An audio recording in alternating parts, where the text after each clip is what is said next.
எங்களுடைய பிள்ளைங்களோட எதிர்கால தலைமுறையை பாதுகாக்க கூடியதா இருக்கணும். 8 கோடி தமிழர்களின் வாழ்வியல் உரிமைகளையும் வாழ்வாதாரத்தையும் மீட்டெடுக்க கூடியதா இருக்கணும். தெளிவா சிந்திச்சு பாருங்க.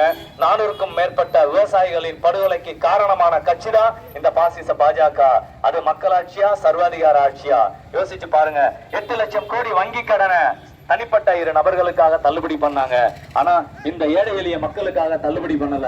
பொதுமக்களே சிந்திங்க, சிந்திச்சு வாக்களிக்கணும். சமூக நீதியை படுகொலை செய்த கொள்ளைக்கார கட்சி தான் அந்த பாசிச பாஜக.